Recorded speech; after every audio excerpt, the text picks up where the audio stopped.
Good morning students. प्रिय विद्यार्थियों, corona महामारी के चलते हुए सभी विद्यार्थियों का अध्ययन व्यवधान में पड़ गया था। उसी को मद्देनजर रखते हुए एसवीएन स्कूल मिंडा की तरफ से कक्षा 10 के लिए गणित का कालांश आज मैं उद्गम कर रहा हूँ। सभी विद्यार्थी जो भी प्रकरण आज मैं पढ़ा रहा हूँ उसके ऊपर पूरा गौर करें, ध्यान से समझें, नोट्स बनाएं और अधिकतम रुचि लेकर इसको अध्ययन में लाएं। तो देखिएगा, आज का जो प्रकरण है वो है केंद्रीय प्रवृत्ति की माप। केंद्रीय प्रवृत्ति की माप जो है वो अंक 6 का होगा। 6 नंबर का ये आता है एग्जाम में और बहुत ही सरल टॉपिक है।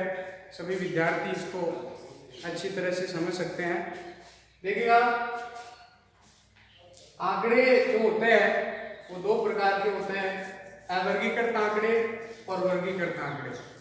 अवर्गीकृत आंकड़े वे आंकड़े होते हैं जिन्हें हम किसी प्रेक्षण सारणी में नहीं रख सकते। अवर्गीकृत आंकड़ों का तात्पर्य यही है जिसे हम प्रेक्षण सारणी में नहीं रख सकते। आंकड़े 2 प्रकार के होते हैं, अवर्गीकृत आंकड़े और वर्गीकृत आंकड़े। अवर्गीकृत आंकड़े वे आंकड़े होते हैं जिन्हें हम किसी सारणी में, प्रेक्षण सारणी में बारंबारता के अनुसार रखते नहीं हैं। और वर्गीकृत आंकड़े वे आंकड़े होते हैं जिन्हें हम किसी सारणीबद्ध कर सकते हैं, प्रेक्षणों को सारणीबद्ध तरीके से लिख सकते हैं, वो वर्गीकृत आंकड़े होते हैं। तो विद्यार्थियों ध्यान दीजिएगा, हम सबसे पहले अवर्गीकृत आंकड़ों का बहुलक ज्ञात करना सीखेंगे। आज का जो पॉइंट है, अपना जो मुख्य बिंदु है वो ये है अवर्गीकृत आंकड़ों का बहुलक ज्ञात करना। तो सभी विद्यार्थियों के मन में एक क्वेश्चन आया होगा कि अवर्गीकृत आंकड़े होते क्या है सर, एक एग्जाम्पल के जरिए समझाइए। तो एग्जाम्पल देखिएगा, अवर्गीकृत आंकड़े अपने को दिए हुए हैं। एक प्रेक्षण हमें दिया गया है 2 2 2 2 4 5 5 7 7 3 2 1, ये आंकड़े अपने को दिए हुए हैं। हमें इन आंकड़ों का बहुलक ज्ञात करना है। तो जो दिए गए आंकड़े हैं उनमें अपने को सभी अंकों की बारंबारता को नोट करना है। सबसे पहला अपना जो कार्य है, कर्तव्य है, वो ये है कि जो भी आंकड़े हैं उनमें सभी अंकों की बारंबारता को नोट करना है। तो 2 जो है, 2 की बारंबारता देखिएगा, गिनेगा 1 2 3 4 और 5, तो 2 की बारंबारता 5 बार है, ठीक है। 4 जो है वो 1 बार है, 5 जो है वो 2 बार है, 3 जो है वो 1 बार है, 1 जो है वो 1 बार है और जो 7 है वो 2 बार है। हमने देख लिया कि दिए गए प्रेक्षणों में जो 2 है उसकी बारंबारता 5 है, मैक्सिमम 5 बार आ रहा है। 4 जो है वो 1 बार आ रहा है, 5 जो है वो 2 बार आ रहा है, 3 जो है वो 1 बार आ रहा है, 1 है जो 1 बार आ रहा है, 7 है जो 2 बार आ रहा है।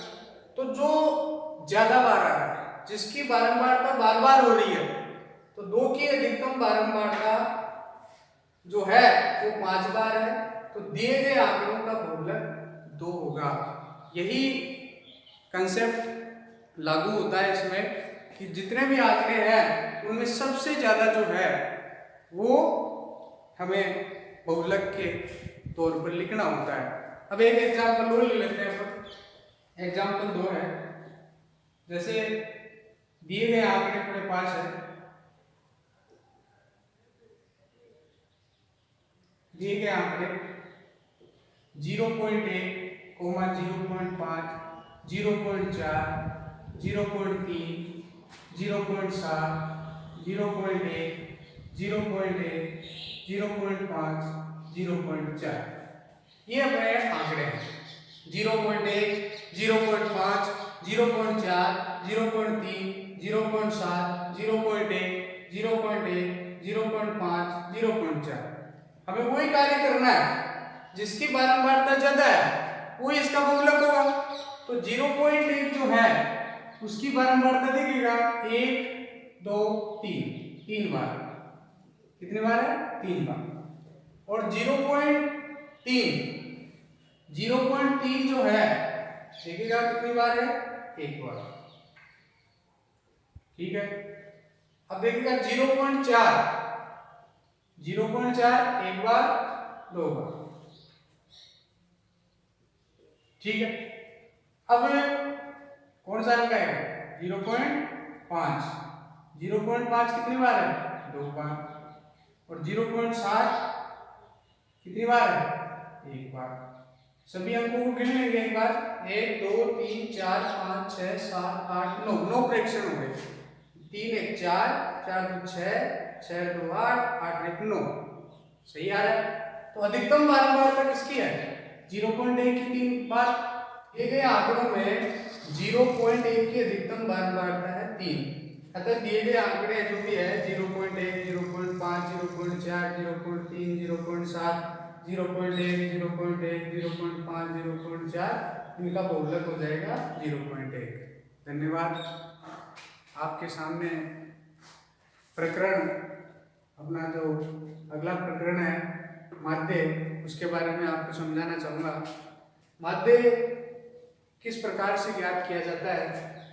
वह अवर्गीकृत आंकड़ों का मध्य भी होता है और वर्गीकृत आंकड़ों का मध्य भी होता है।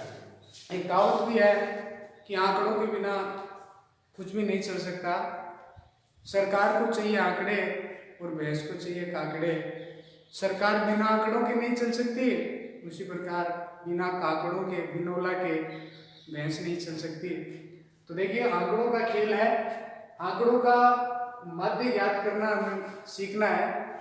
अवर्गीकृत आंकड़ों का मध्य और वर्गीकृत आंकड़ों का मध्य बहुत ही अच्छा टॉपिक है, सभी को समझ में आएगा यदि हम ध्यान से इसको पढ़ने की कोशिश करेंगे। देखिएगा, अवर्गीकृत आंकड़े यादृच्छिक आंकड़े को दिए हुए होंगे, रेंडमली दिए हुए होंगे, हमें उनका माध्य ज्ञात करना है। और माध्य जो ज्ञात किया जाता है वो फॉर्मूले से ज्ञात किया जाता है, बिना फॉर्मूला तो गणित चलती नहीं है। माध्य ज्ञात करने का जो फॉर्मूला होता है वो प्रेक्षणों का योग अपॉन प्रेक्षणों की संख्या होती है। माध्य प्रेक्षणों का योग अपॉन प्रेक्षणों की संख्या होती है। अर्थात अपन कहें कि sigma FI upon sigma FI, यह भी सूत्र काम में आता है लेकिन वर्गीकृत आंकड़ों में आता है।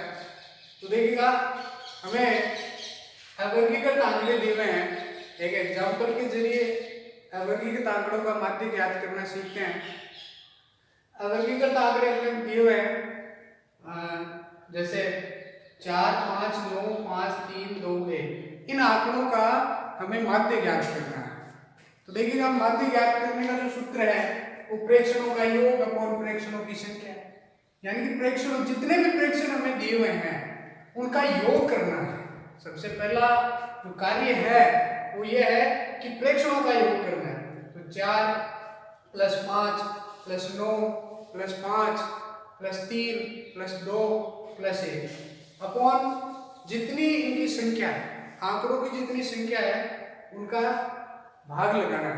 तो आंकड़ों की संख्या गिन लेंगे, 1 2 3 4 5 6 7, तो 7 ये प्रेक्षण है, आंकड़े हैं, इनका भाग लगाना है।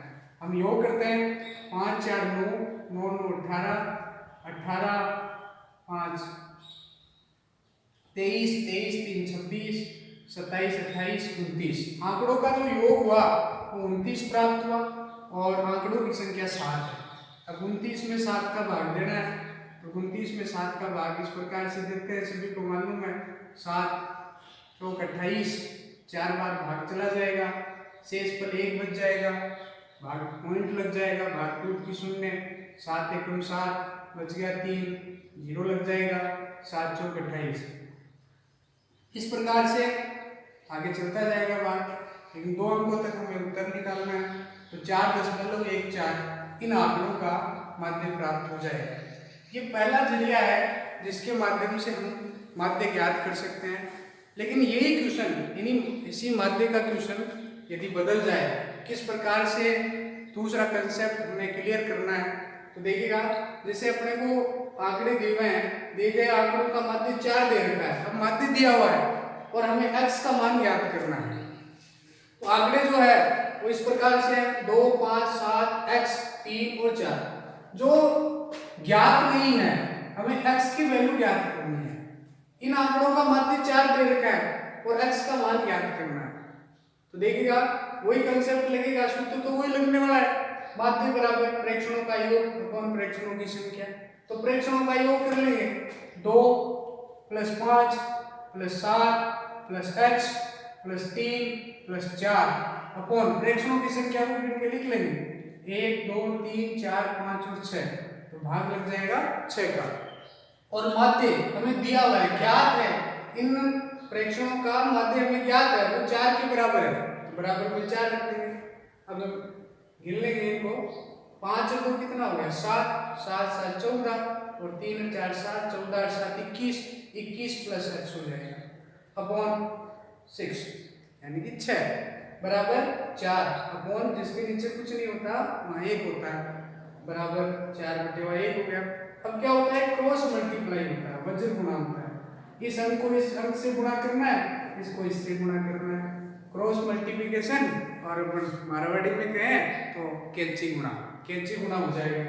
तो 21 + x को तो 1 से गुणा करना है और 6 को कहीं से गुणा करना है 4 से।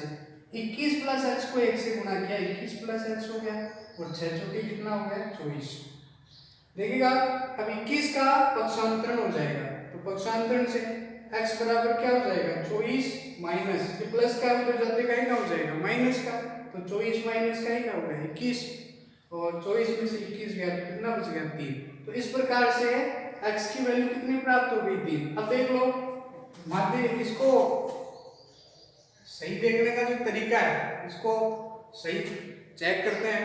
देखिएगा x की जगह 3 रखते हैं, 2 + 5 + 7 + 3 + 3 + 4, ठीक है। x की जगह 3 रख दिया, देखिए माध्य 4 आता है कि नहीं आता है, तो देखिएगा और भाग कितने का लग जाएगा 6 का, 5 2 7 7 7 14 7 21 21 18 24, 24 बटेवा कितना हो जाएगा 6 और 6 चौके कितना होगा 24। देखो माध्य कितना प्राप्त हो गया 4। इस प्रकार से हम अज्ञात राशि को भी ज्ञात कर सकते हैं। यदि आंकड़ों में कोई एक अज्ञात राशि हो, x हो, y हो, z हो और माध्य अपने को दिया हुआ हो, तो हम x की वैल्यू इस प्रकार से ज्ञात कर सकते हैं। जय हिंद।